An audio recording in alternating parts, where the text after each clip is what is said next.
Y bueno amigos, estamos listos para el primer video del día. Me van a permitir hoy grabar con el celular un poco diferente, pero creo que va a quedar igual bastante bien. Se va a hacer un pequeño de trabajito allí.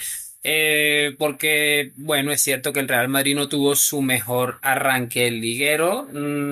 Se esperaban cohetes y tal vez salieron petardos, pero bueno, al final...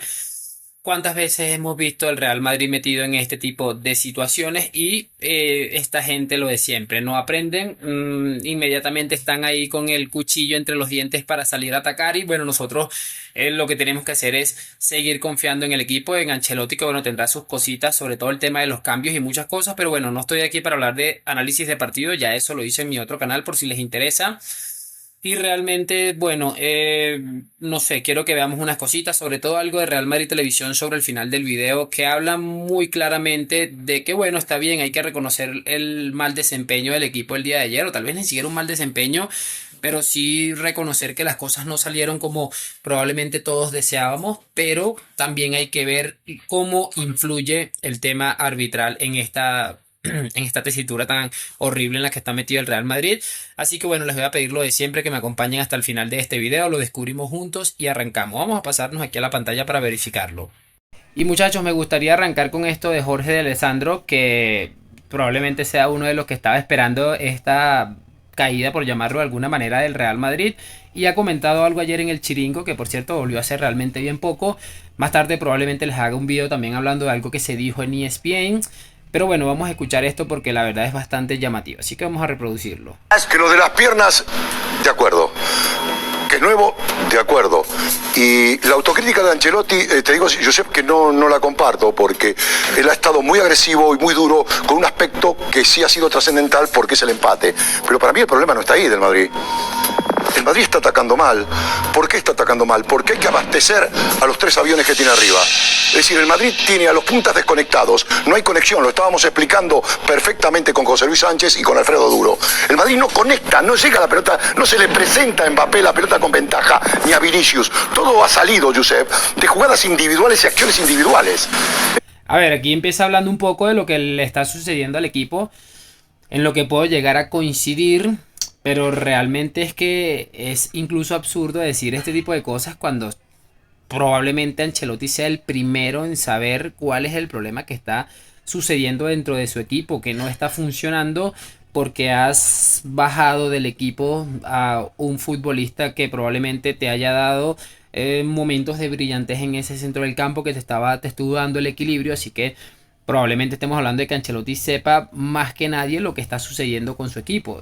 Obviamente eso es lo que está sucediendo. Ayer vimos una imagen que daba mucho pánico, en la que vimos en prácticamente un rango de 30 metros, mentira, sí, puede que 20, 30 metros a los cuatro futbolistas que juegan en ataque.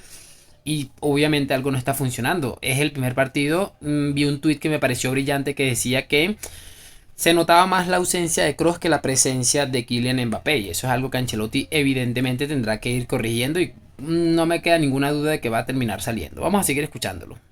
Es decir, el receptor de todo este engranaje, que tiene que ser Bellingham. En un caso, Valverde, que no tiene esa capacidad, tiene muchas más, pero no la capacidad de conectar con pases. Y el mismo Tchouaméni, que está en muy baja forma. ¿Qué sucede? Que para mí Ancelotti elude el principal problema. El Madrid no es letal en ataque y tiene los mejores entrenadores, los mejores delanteros del mundo mundial. Los mejores delanteros del mundo mundial. Entonces yo no me como que el problema sea la defensa. No. El Madrid ataca mal y no tiene profundidad. Ese es el problema. A ver, muchachos, que lo de las piernas... quiero que aquí hagamos un pequeño análisis antes de continuar. Es cierto, tiene mucha razón en lo que dice Jorge de Alessandro en ese aspecto. Es un tipo que a veces se le va la olla un poco, pero a veces dice cosas muy prudentes y muy coherentes en sus discursos. A mí puedo llegar a entender lo que trata de decir, pero creo que si nos ponemos a pensar, es algo que es una característica del Real Madrid de Carlo Ancelotti. Es un equipo que no ataca del todo bien. Es un equipo que deja algunas sensaciones brillantes durante ciertos partidos o durante tramos de algunos partidos y que termina resolviéndose por una brillantez absoluta. No en vano se ha criticado mucho a Carlo Ancelotti, aunque yo soy de los que piensa que si este hombre nos va a seguir dando Champions y títulos, hay que mantenerlo como sea. Eso del juego bonito, de la madre de no sé quién, eso para otro lado, porque no es nuestro estilo, por llamarlo de alguna manera, ¿no? Entonces yo creo que es algo que no es una novedad y que, repito, estoy seguro de que Ancelotti es el primero que sabe en qué está fallando su equipo. Pero repito, es algo que es hasta muy común, que hemos visto muchas veces en lo que es el Real Madrid de Carlo Ancelotti. Voy a pausar para buscar el siguiente video y continuamos en breve, muchachones. Y bueno, amigos, tenemos el siguiente video por aquí. Voy a ver dónde me puedo colocar este cuadrito. No se puede pasar para este lado. Bueno, en fin, para que veamos esto de J. Jordi, que es otro aprovechado más de toda esta situación. Escuchen la barbaridad que vamos a ver. A ver, Simeone, seamos claros, ¿la mejor plantilla del mundo ahora mismo es la del Madrid o no? ¿Es el favorito para ganar la Liga por plantilla o no? No. ¿No? No. O sea, no, para empezar, las plantillas no están cerradas. Que también hay que dar una pausa a la Liga para que... Dudo que el Barça pueda traer a alguien mejor que Mbappé. No se me ocurre. No sé. A ver, empezando porque nos está diciendo este hombre que no es el Real Madrid la mejor plantilla de Europa. Creo que solamente un necio puede decirlo. Lo del favoritismo, que a mí nunca me ha gustado, porque siento que es como si se relajara el equipo que llaman ampliamente favorito. Pero es que si nos ponemos a pensar, es como les digo, de necios decir que el Real Madrid no es el favorito y la mejor plantilla de Europa probablemente. Y ojo a la barbaridad que dice cuando le dicen que duda mucho que el Barça pueda traer a alguien mejor que Kylian Mbappé. A mí Mbappé, yo sí, Mbappé es muy bueno, de verdad, pero la Eurocopa que ha hecho, yo me quedo con Lamine. Yo. Y viendo el partido otro día en Mestalla, yo me quedo con Lamine. Y viendo el partido de Mbappé ayer en Mallorca, yo me quedo con Lamine. No fue el mejor partido de Lamine en Mestalla. No, yo lo que no... Ya, pero aún así, fue el vamos, hizo barbaridades. Jornada 38, hablaremos de la jornada 38. Yo la jornada 1 puedo hablar de lo que ha pasado hasta ahora. Y el último año de Mbappé en París, sí ha sido el ¿A ti te parece mejor Lamine Yamal que Mbappé?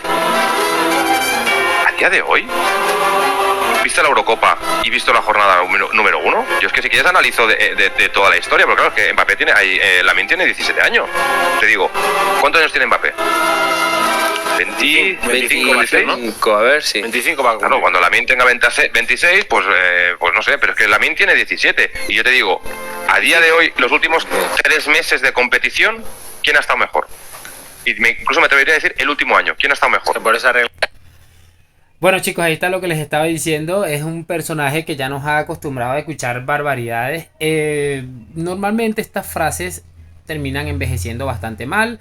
Me quedo con Lamine Yamal, que es mejor que Kylian Mbappé, que la Eurocopa de Kylian Mbappé. Es que si él está hablando de los últimos 2 partidos, tanto el del Valencia como el del Madrid con el Mallorca y el Valencia-Barcelona. Podemos incluir también lo que pasó en la Supercopa. Es que si te pones a ver, una de las cosas que a mí siempre me parece llamativas es el hecho de cómo quieren colocarlo por encima de todo el mundo, pero cuando le hablan de números, que es lo importante, de actuaciones, de etcétera, etcétera, de capacidad de decidir partidos, salen con el tema de la edad, cuando ellos mismos son los que están intentando meterlo ahí en una conversación en la que el chico evidentemente no está y no es su responsabilidad, no es su culpa. Faltaba más que quisiéramos nosotros meterlo en una conversación en la que probablemente no esté del todo cómodo este caballero, pero incluso Mbappé estando en baja forma, creo que lleva un gol en lo que va de temporada, mientras nuestro amigo Lamine Yamal todavía nos debe esa asignatura. Es que son sencillamente brillantes y yo creo que siempre lo he dicho y cada día es más efectivo, más interesante comentarlo. Por eso están en la situación en la que están, por eso se merecen lo que les está sucediendo, porque viven en una absoluta anarquía.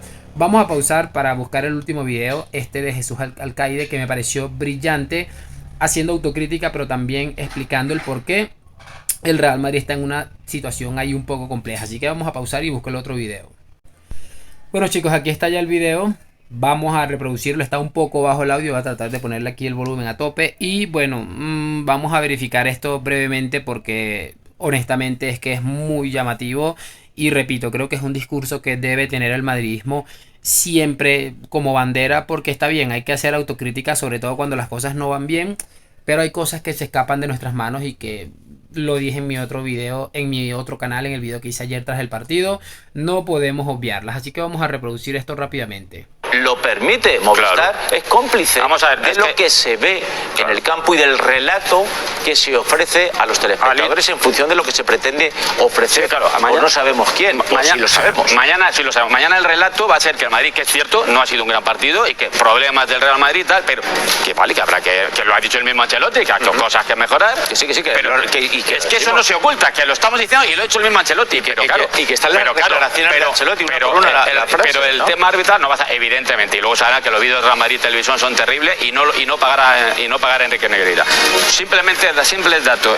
Desde que está el VAR, al Madrid le han anulado 28 goles. Al siguiente se han anulado 11.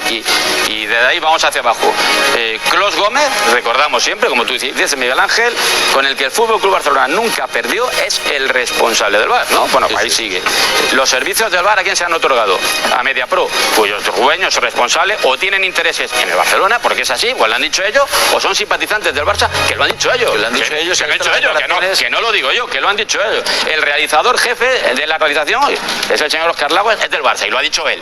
El que está así, es que lo ha dicho él. Toda la vida lo dice, no lo digo yo. Con todos los jugadores la empresa que gestiona las grabaciones también está dirigida por un aficionado del Barça. Y algunos comentaristas elegidos para ofrecer estos partidos son algunos, no todos, algunos son elegidos por MediaPro y con la connivencia o la aprobación del señor Tebas. Claro, luego resulta que ayer la roja a Cubarsí era una acción totalmente legal porque no era un ataque prometedor, chico.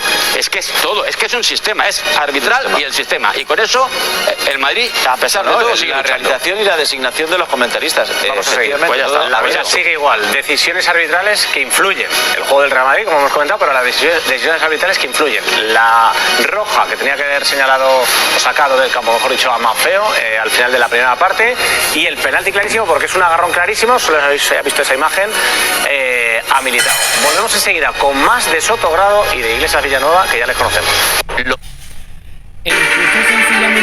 Por cierto, este video que está aquí es el que ha hecho Real Madrid Televisión. No lo puedo colocar porque hay imágenes del partido, pero se pueden imaginar cómo Real Madrid Televisión ya ha reventado a esta gentuza del CTA y del VAR. Es de locos.